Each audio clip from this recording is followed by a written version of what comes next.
युवती की हत्या के प्रयास में गिरफ्तार आरोपी नौशाद के घर पर चला बाबा का बलिया, पुलिस ने बुलडोजर। खबर यूपी के बलिया जनपद के नगरा थाना का मामला है, जहां शनिवार को नगरा थाना क्षेत्र में बेहोश मिली युवती की हत्या के प्रयास में गिरफ्तार आरोपी नौशाद के घर पर चला बुलडोजर। आपको बता दें कि शनिवार को नगरा थाना क्षेत्र के एक गाँव में खेत में एक युवती बेहोश हालत में मिली थी और उसके हाथ की नस कटी हुई थी। पुलिस ने युवती को इलाज के लिए अस्पताल भिजवाया, जहां से डॉक्टरों ने युवती को वाराणसी के लिए रेफर कर दिया। इस मामले में पुलिस ने एक अभियुक्त को गिरफ्तार किया था और पूछताछ के दौरान उसकी निशानदेही पर अभियुक्त को लेकर सामान बरामदगी करने गई थी, जहां अभियुक्त द्वारा पुलिस पर असलहे से फरार कर दिया, जिसके जवाब में पुलिस को भी फायर करना पड़ा और अभियुक्त के पैर में गोली लगी, जिससे अभियुक्त घायल हो गया। जिस बीच अभियुक्त के घर पर बुलडोजर की भी कार्रवाई की गई। पुलिस अधीक्षक बलिया राजकरण नैयर का कहना है, युवती की हत्या के प्रयास और पुलिस पर असलहे से फायर करने के आरोप में अभियुक्त के खिलाफ विभिन्न धाराओं में मुकदमा दर्ज किया गया है और जांच की जा रही है। ये जनपद बलिया के थाना क्षेत्र नगरा में दिनांक 15/10/2022 को सुबह सूचना मिली थी कि एक ग्राम में रोड साइड पे एक लड़की बेहोशी की हालत में मिली है, जिसके हाथ की नस कटी हुई है और रक्त रिसाव हो रहा है। सूचना मिलते ही तत्काल पुलिस द्वारा मौके पर पहुंच करके लड़की को वहां से जिला अस्पताल भिजवाया गया, जहां पे उसका समुचित इलाज करवा करके बेहतर इलाज की व्यवस्था की गई और साथ के साथ मामले की जानकारी करके परिजनों से बात करके टीमों का गठन करके कि लड़की वहां कैसे पहुंची और कैसे उसको चोट आई, इसका अनावरण करने हेतु टीमों का गठन किया गया। इसी क्रम में आगे छानबीन करते हुए जानकारी हुई कि 14 तारीख को शाम को लड़की अपनी कुछ सहेलियों के साथ मेले में गई थी। उन सहेलियों से जब पूछताछ की गई तो उनके द्वारा बताया गया कि मेले से लड़की किसी एक युवक के साथ वहाँ से गई थी, जिसके संबंध में जानकारी करते हुए उस युवक को पकड़ा गया और उस युवक से बाद में पूछताछ की गई। तो पूछताछ के दौरान उसके द्वारा इस चीज़ को अपने आरोपों को कबूला गया। उसके द्वारा बताया गया कि वही उस लड़की को वहाँ से मोटरसाइकिल पर लेकर के गया था। उसके बाद उस जगह पे जाकर के सुनसान एरिया पा करके उसने मोटरसाइकिल रोकी थी ऑन दी प्रिटेक्स्ट ऑफ कि उसको ज़रा कुछ काम है, और उसके बाद अपनी जेब से रुमाल निकाल करके उस रुमाल से लड़की का मुंह दबा करके उसका गला घोंटने की कोशिश की और उसके बाद वहीं एक ब्लेड से उसके हाथ को काट करके लड़की को वहीं छोड़ करके वह वापस अपने घर आ गया। अभियुक्त की निशानदेही पर रुमाल, ब्लेड और जो अन्य सामान उसके द्वारा इस्तेमाल किए गए हैं उनको बरामद कर लिया गया है। अभियुक्त को गिरफ्तार करके जेल भेजा जा रहा है। इस संबंध में थाना नगरा पर 2 अभियोग पंजीकृत किए गए हैं, धारा 307 में और 3/25 आर्म्स एक्ट में। अग्रिम विवेचनात्मक कार्रवाई प्रचलित है। जैसे ही डॉक्टर से हमको अनुमति मिलती है तो लड़की का बयान लेकर के आगे जो भी तथ्य उनके बयान में आएंगे उस हिसाब से फर्दर जो भी डेवलपमेंट्स होंगी वो आपको नेक्स्ट प्रेस नोट में अपडेट कर दिया जाएगा। लड़की की स्थिति क्या है इस समय? लड़की इस समय इलाजरत है। जो डॉक्टर्स के जैसे ही डॉक्टर्स हमको अलाउ करते हैं तो हम उसका बयान लेकर के आपको फर्दर अपडेट करेंगे। सर, जो आरोपी था वो मेले से कितनी दूर लड़की को लेकर गया था और लड़की कितनी दूर आपको मिली थी? जो लड़की अपने घर से लगभग 3.5 किलोमीटर दूर एक गांव में रोड साइड पे हमको मिली थी। क्या वजह रही हत्या के प्रयास के पीछे? आरोपी के द्वारा कुछ बताया गया, इन सब चीज़ों की पुष्टि की जा रही है। जैसा कि मैंने आपको कहा, एक बार लड़की का बयान आएगा तो बहुत चीज़ें खुल करके आएंगी। तब तक इन चीज़ों को बताना हमारी अग्रिम विवेचना को इम्पैक्ट कर सकती है। इस करके जब तक उसका बयान नहीं लेते हम उन चीज़ों को फिलहाल मीडिया को नहीं बता पाएंगे। अकेले गया था लेके या कुछ और? अभी तक जो आरोपी ने बताया वह अकेला ही लेकर के गया था। बाकी बयान में अगर कोई और चीज़ें आएंगी तो वो भी आप लोगों को बताएंगे। परिजन बता रहे हैं कि बीएचयू में वहाँ से फोरेंसिक जांच के लिए उसका जो है 9 डॉक्टरों की टीमों ने परीक्षण के लिए भेजा है। क्या ऐसा कुछ है? देखिए, ऐसा है कि कुछ लोगों के द्वारा और यहाँ पर भी कुछ लोगों के द्वारा ऐसी कोशिश की गई थी और ऐसी अफवाह फैलाने की कोशिश की गई थी कि लड़की के साथ दुष्कर्म किया गया। इसके क्रम में डॉक्टर से अनुरोध किया गया था कि इसकी जांच कर लें, जिसके क्रम में डॉक्टर्स, गायनेकोलॉजी डिपार्टमेंट और अन्य डॉक्टर्स के द्वारा इसकी जांच की गई। मैं स्पष्ट कर देना चाहूँगा, अब तक घटनास्थल के निरीक्षण से, परिजनों से बातचीत से और जो डॉक्टरों की प्राइमा फेसी मेडिकल एग्जामिनेशन है उसमें कोई भी दुष्कर्म जैसी बात सामने नहीं आई है।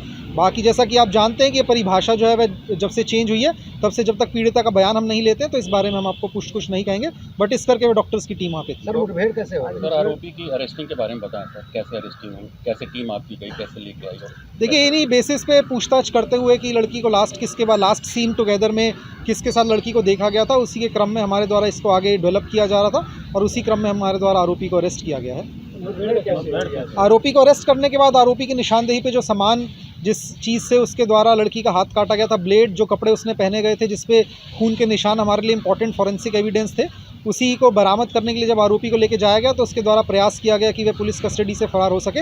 उसी दौरान पुलिस के द्वारा उसको रोकने का प्रयास किया गया और उसी क्रम में आरोपी जो है वह घायल हुआ है। पुलिस की कस्टडी में किया गया है। जी हाँ, ये तथ्य सामने आया है। इसी बेसिस पे एक और मुकदमा 307 का आरोपी के ऊपर दर्ज किया गया है। क्या कोई पुलिसकर्मी भी घायल हुआ है? नहीं, कोई पुलिसकर्मी हमारा घायल नहीं हुआ है, लेकिन जान से मारने की नीयत से क्योंकि फायर किया गया था, इस करके उस मामले की विवेचना की जा रही है। उसमें भी जो तथ्य आएंगे आप लोगों के साथ शेयर किए जाएंगे। पुलिस तो साथ गई थी सर, पुलिस तो साथ लेकर गई थी तो बरामद करने के लिए ऐसी स्थिति में वो कहाँ से मिल गया उसका पिस्टल या जिस चीज से कट्टा वगैरह? डिटेल प्रेस नोट में सारी जानकारी है। जैसा मैंने आपको बताया, उसके द्वारा प्रयास किया गया था वहाँ से भागने का, और उसी दौरान पुलिस के द्वारा कार्रवाई करते हुए तत्परता से उसके सभी मंसूबों को नाकाम करते हुए पुलिस को सफलता हासिल हुई, और उसको पकड़ करके हमने आगे उसको न्यायालय के सामने पेश कर रहे हैं। जब पुलिस अपने साथ में उसको ले गई थी मौके पर, तो उसके हाथ में कट्टा कहाँ था? नहीं, उसके हाथ में कट्टा नहीं था। जिसकी उसकी निशानदेही पे जो सामान बरामद किया गया है, उस समय उसके द्वारा जिस झोले में अपने कपड़े और अन्य चीज़ें बताई गई थी, उसी में, क्योंकि खुद जानता था कहाँ सामान है और कहाँ पे अपने वो रखता था। अपराधी ने जिस तरीके का अपराध किया, निश्चित रूप से आपराधिक मानसिकता है, उसने अपने पास ये सब चीज़ें पहले से रखी होंगी। उसको जानकारी थी कहाँ पे क्या चीज़ है, जिसकी पुलिस को पहले से जानकारी नहीं थी। और उसी क्रम में मैं कहूँगा कि पुलिस को गलत वो देते हुए कि वहाँ पे कुछ और सामान है जो उसको पुलिस को देना है, और उसको लगा था शायद वह भागने में सफल होगा, इसीलिए उसके द्वारा प्रयास किया गया। आरोपी घर पर बुलडोजर चलाया गया। देखिए, आगे जो भी इसमें आगे कार्रवाई हो रही है, उसके संबंध में जो नियमानुसार विधिक कार्रवाई है, वो कार्रवाई अमल में लाई जाएगी। कार्रवाई की गई है क्या बुलडोजर की? जो भी नियमानुसार विधिक कार्रवाई है, वो अमल में लाई जा रही है। आगे जो भी प्रगति होगी आप लोगों को अवगत करवाया जाएगा। 24 घंटे में जो आरोपियों की अरेस्टिंग हुई है, तो सर उसके बारे में क्या आपका जिन्होंने अरेस्टिंग की है, क्या उनको आपकी तरफ से रिवॉर्ड दिया जाएगा? मेरे हिसाब से जिला पुलिस ने इसमें बहुत तत्परता से, बहुत अच्छे से सभी टीम्स ने काम करते हुए बहुत जल्दी आरोपी को पकड़ लिया है, और इसमें पुलिस की तरफ से प्रभावी कार्रवाई की गई है। इसके संबंध में एडिशनल एसपी साहब और जितनी भी टीम है उनको शाबाशी दी जाएगी, और आगे जैसे भी वो होता है उसके संबंध में आप लोगों को अवगत करवाएंगे, जो भी इनको रिवॉर्ड दिया जाएगा। कितने लोग इसमें मुजरिम बनाए गए हैं सर? कितने लोग? फिलहाल एक व्यक्ति है जिसको अरेस्ट किया गया है, और बाकी अभी लड़की के बयान के बेसिस पे यदि कोई वृद्धि होती है तो उससे आप लोगों को अवगत करवाएंगे। परिजन ने जो तहरीर दिया है उसमें कितने लोगों को दिया? परिजन ने एक व्यक्ति के खिलाफ तहरीर दी है, जो उसके साथ परिजनों ने लास्ट देखा गया था। बाकी उनके द्वारा यही सूचना दी गई थी कि आखिरी बार जो लड़कियां उनके साथ मेले में गई थी, उनके द्वारा ये सूचना दी गई है। बाकी विवेचना का विषय होता है, विवेचना में कौन कौन लोग आते हैं, तो जैसे जैसे होगा आप लोगों को बताया जाएगा। पीड़िता और आरोपी के बीच में कुछ था क्या? क्यों मतलब उसने हमला किया, या क्यों इस तरीके से? देखिए, जैसा कि मैंने आपको बताया, विवेचना का विषय है। कई ऐसे तथ्य हैं जो कि अभी आप लोगों के सामने डिस्क्लोज करने से हमारी आगे की विवेचना इम्पैक्ट हो सकती है। इस करके उन तथ्यों को फिलहाल हम होल्ड करेंगे। आगे जैसे जैसे चीज़ें आती रहेंगी आप लोगों को फर्दर प्रेस नोट में उनके बारे में अपडेट कर दिया जाएगा। 315 बोर का सर कट्टा मिला है उसके पास से, क्या इसके ऊपर कोई और इसके संबंध में आर्म्स एक्ट का मुकदमा दर्ज है। इसके कोई और आपराधिक इतिहास है या उससे कोई उस इन घटना? सब चीज़ों को भी अभी खंगाला जा रहा है। इसके संबंध में जो हमारा अगला प्रेस नोट होगा उसमें इन चीज़ों को भी अपडेट कर दिया जाएगा। पीड़िता की तहरीर पर, परिजन की तहरीर पर किन धाराओं का मुकदमा दर्ज किया? धारा 307 के आईपीसी के तहत मुकदमा पंजीकृत किया गया। 307 दो है ना सर उसके ऊपर?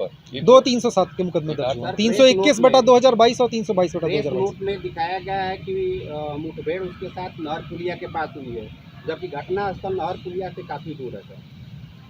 देखिए, 500 मीटर दूर। इसमें मैं स्पष्ट कर देना चाहूँगा कि आरोपी से जब सामान उसकी निशानदेही पे बरामद किया जाता है, सब समय आरोपी ऐसा नहीं करता है कि जहाँ पे वह घटना करे वहीं पे उस सामान को फेंक करके चला जाए।